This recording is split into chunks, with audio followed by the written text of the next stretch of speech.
जो कहते परोक्ष संपृक्ति आपण तो महंगा डबल मर्डर कथा जानते से मंत्री थे ना उठी प्रताप जेना कथा एफआईआर जी एफआईआर करते गिरफ कर निष्पत्ति तो कोर्ट रे हम निर्दोष कि दोषी से तो कोर्ट रे हम कि गिरफ कि सांगे सांगे तो करवा कथा पर से हाइकोर्ट में जाकर कौन बेल आने कि कौन आने जहाँ भी हो सांगे सांगे तो बर्तमान एत तत्परता देखुं कहीं से तो किसी पुलिस भी एत तत्परता देखा सरकार भी एत तत्परता देखा ना कैप्टेन विजय शंकर मिश्र ना सॉरी दिव्य शंकर मिश्र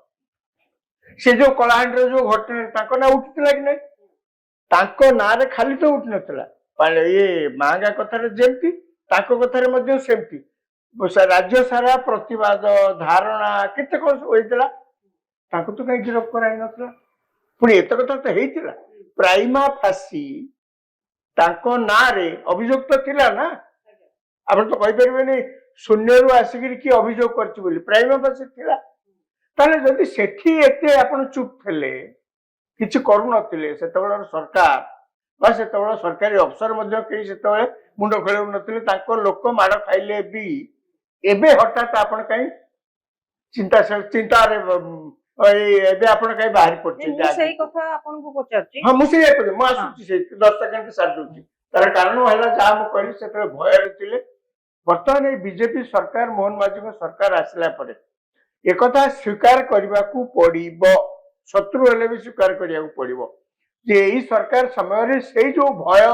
समस्त मन कहीदे कौन गोटे हो पुलिस आसी बांधी पकेब ओडिशा से मुझे आगु अनेक बार कही ए सरकार आसलानी जे ओडिशा स्वाधीनता पाइला आपण किसी कहवाई गोटे स्वाधीनता पाइले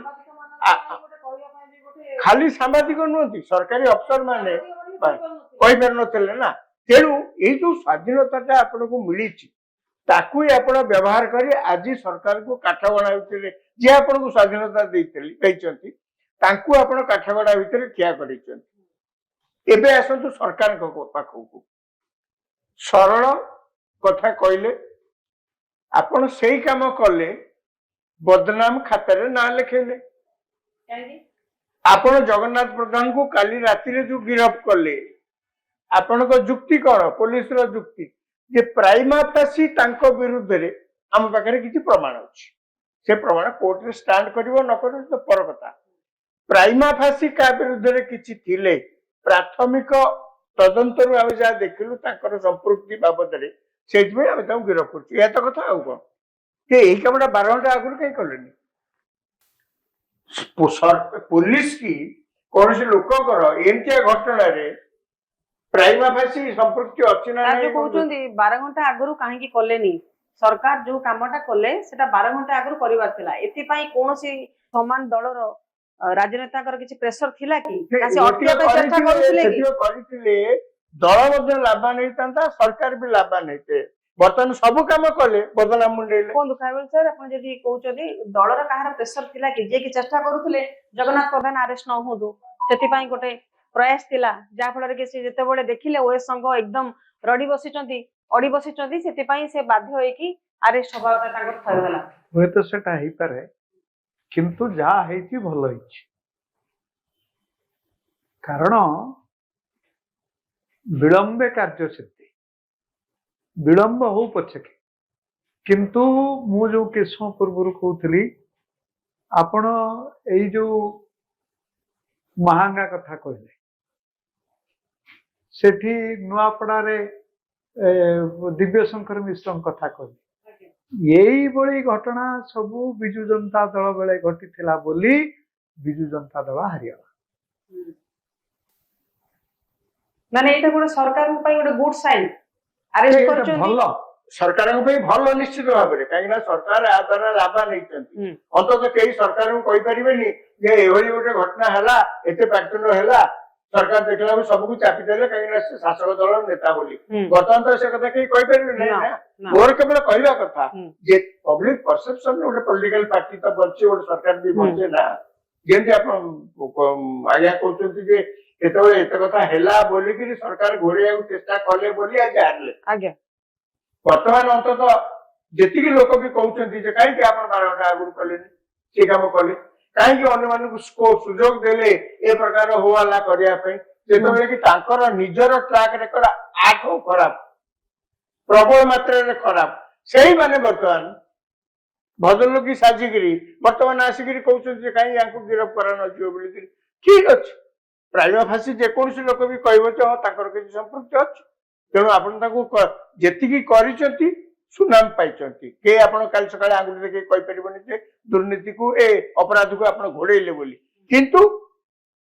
ଯେତିକି ବି ହେଲା ଗଣ୍ଡଗୋଳ ହେଲା ଏବଂ ବର୍ତ୍ତମାନ ଲୋକଙ୍କ ଭିତରେ କିଛି ଲୋକଙ୍କ ଭିତରେ ଅନ୍ତତଃ ଏ ଧାରଣା ତ ସୃଷ୍ଟି ହେଲା ଯେ ଚାପରେ ବଶବର୍ତ୍ତୀ ହେଇକିରି ବାଧ୍ୟ ହେଇକିରି ସେ ତାକୁ ଗିରଫ କଲେ। କାହିଁକି ଆପଣ ସେ ବଦନାମ ମୁଣ୍ଡେଇଲେ? 12 ଘଣ୍ଟା ଆଗରୁ ଯଦି କରିଥାନ୍ତେ ଏ ପ୍ରକାର ବଦନାମ ତ ମୁଣ୍ଡେଇବାକୁ ପଡିନଥାନ୍ତା ନା। ସାର୍ ମୁଁ ଗୋଟେ କଥା ବୁଝିପାରୁନି, ଯେତେବେଳେ ରତ୍ନାକର ସାହୁଙ୍କ ଉପରେ ମାଡ଼ ହେଲା ଏବଂ ତାଙ୍କ ଉପରେ ଯେତେବେଳେ ଟାଣିକି ତାକୁ କିଛି ଫଟୋ ମଧ୍ୟ ଭିଡିଓ ମଧ୍ୟ ଭାଇରାଲ ହଉଥିଲା, ସେଟା ଗୋଟେ ପବ୍ଲିକ ଫୁଟେଜ ଥିଲା, ଭାଇରାଲ ହଉଥିଲା ଏବଂ କୁହାଯାଉଛି ଯେ ସେଠି ସିସିଟିଭି କାମ କରୁନଥିଲା। କିନ୍ତୁ ଗୋଟେ ଏତେ ବଡ ଅଫିସରେ ଏତେ ଯୋଉ ଅବ୍ୟବସ୍ଥା ରହିବାଟା, ଯାହାକି ସୁଲୋଚନା ମ୍ୟାଡାମ ମଧ୍ୟ ଉଠେଇଥିଲେ, ଗନମ୍ୟାନ ରହିବା ଦରକାର, ସିସିଟିଭି କାମ କରୁନି, ତାର ଆବଶ୍ୟକତା ରହିଛି କି ନାହିଁ? ସରକାର ଏଥିରେ ମଧ୍ୟ ଗୁରୁତ୍ୱ ଦେବା ଆବଶ୍ୟକ କି ନାହିଁ? ଖାରବେଳ ସାର୍। ହଁ, କରାଯିବା ଉଚିତ, କିନ୍ତୁ ମୁଁ ପୁଣି କହୁଛି ବିଳମ୍ବେ କାର୍ଯ୍ୟ ସିଦ୍ଧି। ବିଳମ୍ବ ହଉ ପଛକେ ଏଇ ଯୋଉ ପ୍ରଧାନଙ୍କୁ ଯୋଉ ଗିରଫ କରାଗଲା ଏବଂ କୁହାଯାଉଛି ଯେ ଧର୍ମେନ୍ଦ୍ର ପ୍ରଧାନଙ୍କର ଲୋକ ସିଏ, ଧର୍ମେନ୍ଦ୍ର ପ୍ରଧାନ କହିବାକୁ ଗିରଫ କରାଗଲା। ଯଦି ଧର୍ମେନ୍ଦ୍ର ପ୍ରଧାନ ଏକଥା କହିଥାନ୍ତି ମୁଁ ତାଙ୍କୁ ଧନ୍ୟବାଦ ଦଉଛି, କାରଣ ଦଳ ହଉଛି ସବୁଠାରୁ ବଡ। ଧର୍ମେନ୍ଦ୍ର ପ୍ରଧାନ ଚାହିଁଲେ ତ ଗିରଫ ହେଇଯାଆନ୍ତୁ ବୋଲି ଆଜି ଖବରକାଗଜରେ ଆସିଛି, ସେ ଚାହିଁଲେ ତ ଗିରଫ ହେଇଯାଆନ୍ତୁ। ତେଣୁ ଠିକ କରୁଛନ୍ତି, କାରଣ ଯଦି ସେଟା ସେ ନ କରିଥାନ୍ତେ ସିଏ ବି ବଦନାମ ହେଇଥାନ୍ତେ। ଏଇଟା ଆଉ ଗୋଟେ କଥା ରହୁଛି, ଯେତେବେଳେ ଓଏସ୍ ସଂଘ ଏତେ ମାନେ ତାଙ୍କର ଗୋଟେ ଜିଦ୍ଦି ରହିଲା ଯେ ଜଗନ୍ନାଥ ପ୍ରଧାନଙ୍କୁ ଆରେଷ୍ଟ କରିବା ଦରକାର, ସେତେବେଳେ ପର୍ଯ୍ୟନ୍ତ ଅଲରେଡି ମନମୋହନ ସାମଲଙ୍କ ନେତୃତ୍ୱରେ 5 ଜଣ ଆରେଷ୍ଟ ହେଇସାରିଥିଲେ। ତା ଭିତରେ ବି ସେମାନଙ୍କର ସେଇ ଗୋଟିଏ ଜିଦି ରହିଲା ଜଗନ୍ନାଥ ପ୍ରଧାନ ଆରେଷ୍ଟ ହେବେ। କାହିଁକି, କଣ ପାଇଁ? ଯୋଉଠି ଏତେ ପ୍ରମାଣ ତ କିଛି ନାହିଁ ତାଙ୍କ ବିରୋଧରେ, ଖାଲି ଗୋଟେ କୁହାଯାଇଥିଲା ଯେ ଜଗା ଭାଇ କହିଲେ, ଗୋଟେ ଠୋସ ପ୍ରମାଣ କରିଥିଲେ କି? ସେମିତି ତ ସେଇଥିଲାଗି ତ ମୁଁ କହୁଛି ଠୋସ ପ୍ରମାଣ ସେମିତି କିଛି ନାହିଁ ତାକୁ ଗିରଫ କରିବା ପାଇଁ। କାହିଁକି ନା ଆପଣ ଜଣେ ନେତା, ନେତାଙ୍କ ପାଖରେ ସବୁବେଳେ 50 ଲୋକ ଘେରିକିରି ଥାନ୍ତି। ନେତାଙ୍କ ପାଖରେ କିଏ ଅଭିଯୋଗ କଲା ଯେ ଯାଇକି ମୋର ଚାକିରି କଣ ନେଇଯାଇଛନ୍ତି ବା ନବା ଉପରେ ଯାହା ବି ହଉ, ନେତା ସାଙ୍ଗେ ସାଙ୍ଗେ ବିଏମସି ର ଡେପୁଟି କମିଶନରକୁ ଫୋନ କଲେ। ଡେପୁଟି କମିଶନର ତାଙ୍କ କହିବା ଅନୁସାରେ ତାଙ୍କୁ ଯାହା ଉତ୍ତର ଦେଲେ, ଉତ୍ତର ତ ନୁହେଁ, ଶାଳୀନତା ରଖିକିରି ମଧ୍ୟ କହିଲେନି, ଦୁର୍ବ୍ୟବହାର ମୋଟାମୋଟି ଭାବରେ ସେ ତାଙ୍କୁ କଲେ।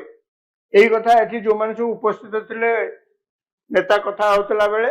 ସେମାନଙ୍କ ଭିତରେ ନ୍ୟାଚୁରାଲି ନେତାକୁ ଖୁସି କରିବା ପାଇଁ ହଉ ବା ସ୍ୱତଃପ୍ରଦ ଭାବରେ ହଉ, ତାଙ୍କ ଭିତରେ ସେମାନେ ସବୁ ରାଗିଲେ, କହିଲେ ତାଙ୍କୁ ପାନେ ଦେବା ଦରକାର। ସେଉଠୁ ଉଠିକିରି ଯାଇକି ସେ ଯାଇକି ପିଟାପିଟି ଯାହା କରିଛନ୍ତି। ଆପଣ ଆଦେହରେ ଦିଟା କଥା କହିପାରନ୍ତି। ଆପଣ କହିପାରନ୍ତି ଆଜ୍ଞା ମୋ ପାଖରେ ବସିଥିଲେ, ମୁଁ ଯାହା କଥା ହେଲି ସବୁ ଶୁଣିଲେ, ସମସ୍ତଙ୍କ ଆଗରେ ମୁଁ କଥା ହେଲି, ତା ମାନେ କଣ ମୁଁ ତାଙ୍କୁ କହିଲି ଯେ ଏଉଠୁ ଯାଇକି ଉଠି ବାଡା?